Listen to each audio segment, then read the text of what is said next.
Ever get hooked on a story? Like one that sounds made up, but is totally real. You know what I mean? Oh yeah, definitely. Well, if you're listening to this, especially if you're into the encrypted files and love those mysteries that just make your head spin, get ready, or going deep into the legend of D.B. Cooper, the 1971 skyjacking, it's still a total mystery. It really is. It's amazing how a story from 50 years ago can still have such a grip. Right. So we dove into a whole bunch of articles, reports, investigations, all that stuff.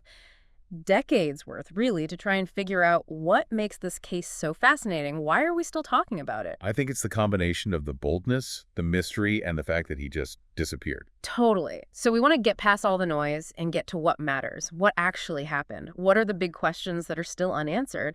And why does D.B. Cooper still have this hold on us? It's like a puzzle with some pieces missing. Exactly. Think of this as a crash course in one of history's most daring and puzzling crimes. I like that. A Yeah. crash course. Okay, so let's go back to the beginning. November 24th, 1971. It's a normal day, right? Northwest Orient Airlines Flight 305, regular route, Portland to Seattle. Nothing out of the ordinary until this guy who calls himself Dan Cooper gets on board. Dan Cooper, not even DB, right? The DB thing was actually a mistake by the press later on. Right. But anyway, this Dan Cooper walks on, and he's described as pretty sharply dressed. Yeah. Tailored suit, sunglasses, even had a clip-on tie. Doesn't exactly scream about to hijack a plane, does he? Nope. Could have been any businessman on his way to a meeting. But then here's where it gets interesting. As the plane's taxiing, he passes a note to flight attendant Tina Mucklow. And it's not a request for a drink or anything like that. This note has a bomb threat. Talk about a way to get someone's attention. And with the bomb threat come his demands. $200,000 in cash, 4 parachutes. He wants a fuel truck waiting in Seattle. Oh, and another flight ready to go to Mexico City. Wow, so this wasn't just some spur-of-the-moment thing. He'd put some thought into this. And get this 200 grand back then. That's like $1.6 million today. That's crazy. So he's making these insane demands, but how is he acting? What's his demeanor like? That's the really strange part. Everyone who interacted with him said he was incredibly calm. Almost too calm, like he was just ordering a pizza or something. No panic, no yelling. Nope. Tina Mucklow even said he was sipping on bourbon and soda during the whole thing, like he was just chilling. So maybe a professional or someone used to pressure situations. Possibly. And there are other little things that make you think he knew what he was doing. He used specific aviation terms like aft door and staircase deployment. He even pointed out Tacoma from the air. So not just some random dude who decided to hijack a plane on a whim. Seems like he had at least some knowledge of planes and the area. Okay, so picture it. The plane lands in Seattle. It's 5:23 p.m. The authorities are scrambling. The passengers are terrified. What happens next? It's a tense standoff. Cooper lets the 36 passengers go, thank goodness. But he keeps the crew hostage. And while the FBI is trying to pull together $200,000, Cooper is giving very specific instructions. He's not messing around. Yeah, I can only imagine the pressure cooker on the ground trying to meet his demands. And he's not just asking for any parachutes either. He inspects them and rejects 2 of the reserves. He specifically wants military-grade chutes. That's a detail that stands out, right? It does. Like, he had some idea of what he needed to survive a jump. He also makes sure the plane's fully fueled for that trip to Mexico City. And he's clear. The pilots, Scott and Schaffner and Tina Mucklow, they're staying with him. So they refuel the plane, give him the parachutes and the money. Then what? Then at 7:39 p.m., the 727 takes off again, headed south, supposedly going to refuel in Reno on the way to Mexico City. But here's where everything changes. About 30 minutes after takeoff, Cooper tells the crew to lower the aft staircase. The aft staircase. Yeah, those stairs at the back of the plane. The Boeing 727 had those, and they allowed for a mid-flight exit. It was a pretty unique feature. Okay, so Cooper knew about this feature. This is getting more and more planned out. Exactly. So picture this. It's a stormy night. The plane's at 10,000 feet, somewhere over the Pacific Northwest. And D.B. Cooper, with $200,000 and military-grade parachutes, just disappears out the back of the plane. Gone. Just like that, he vanishes into thin air with a storm raging around him. And that's where the known facts end. And the decades of investigation and the mountain of questions begin. It's like a story that cuts off mid-sentence. Right. The FBI kicks off this massive investigation, one of the longest they've ever done.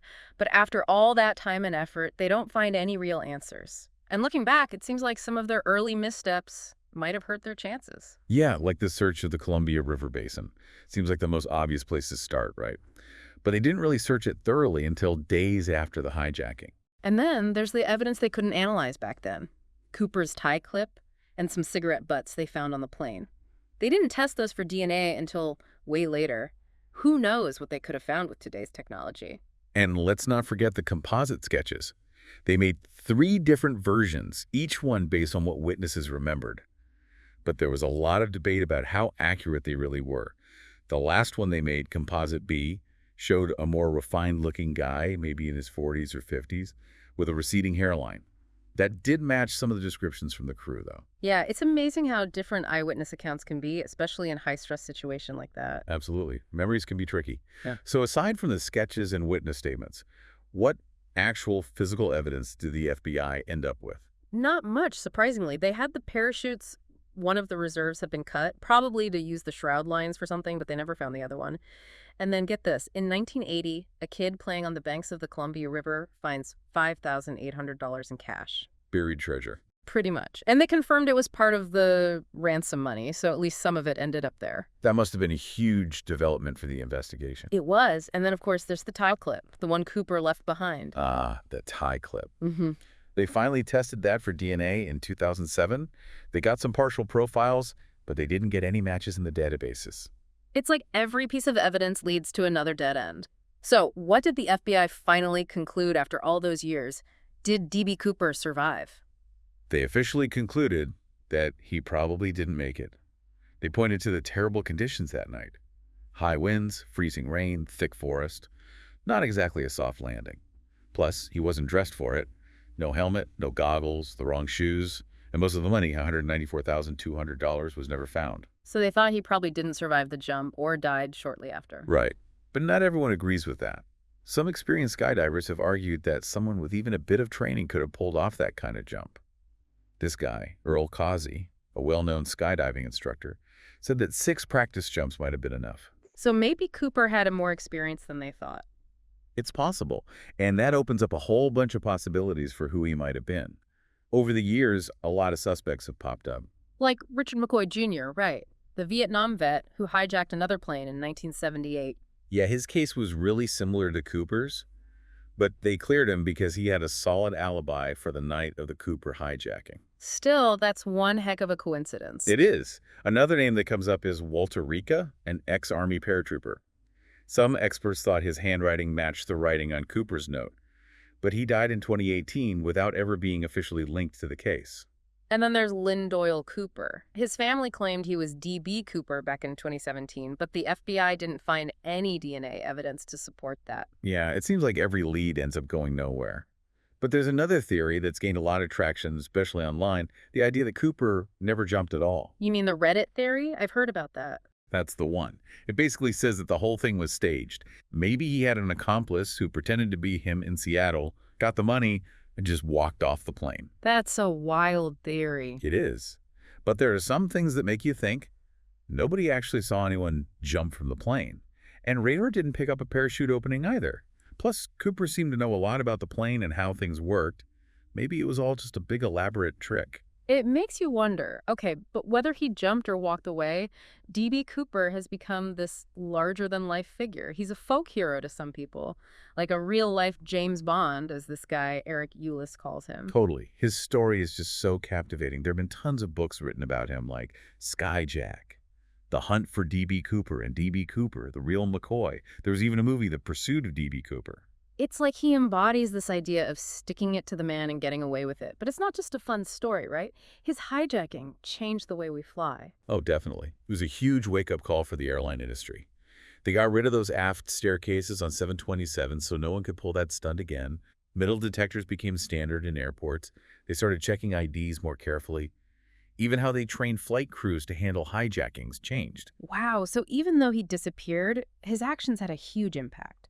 But even though the FBI officially closed the case in 2016, people are still trying to figure out what happened. It's that enduring mystery.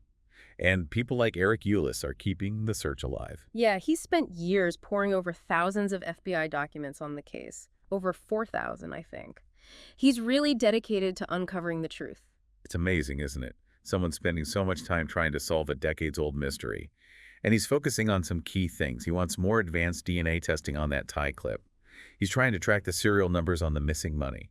He's even looking into using facial recognition to compare those old sketches with military records. It's like he's using every tool available to try and piece together this impossible puzzle. Exactly. And who knows? Maybe with new technology, they'll find a breakthrough. Imagine if they could link the DNA on the tie clip to a family through those genealogy databases. Or if they could figure out where that recovered money was from. That could tell us where Cooper went after the jump, if he even jumped at all. And AI is getting better and better at facial recognition. Maybe they could enhance those old sketches and find a match in some archive somewhere. It's crazy to think that even after all these years, the story might not be over. It really is. It's like the case that refuses to be closed. So here we are, after all this. A criminal who's become a legend. A meticulously planned heist that still makes no sense. It's this weird mix of true crime and folklore. And it still leaves us with these huge questions. Did he survive? Who was he? And what happened to all that money? Those are the things that keep drawing people in, right? Totally. It's that combination of intrigue and unanswered questions that makes the D.B. Cooper case so fascinating. And even though the FBI has given up, people aren't going to stop wondering. I think you're right. The mystery lives on. So to everyone listening, what do you think happened? Did D.B. Cooper pull off the perfect crime and disappear? Or did he become another victim of his own daring plan? Imagine if he really did just vanish, leaving behind nothing but a mystery and a name that everyone knows. Maybe that was his real goal all along. That's a pretty amazing thought. And it makes you think, what does it say about us? That we're still so captivated by a story like this? What is it about the unknown, about someone beating the system that keeps us coming back for more? It's a story that makes you think, doesn't it? And maybe that's the real legacy of D.B. Cooper. He made us question everything. And even after all this time, we're still searching for answers.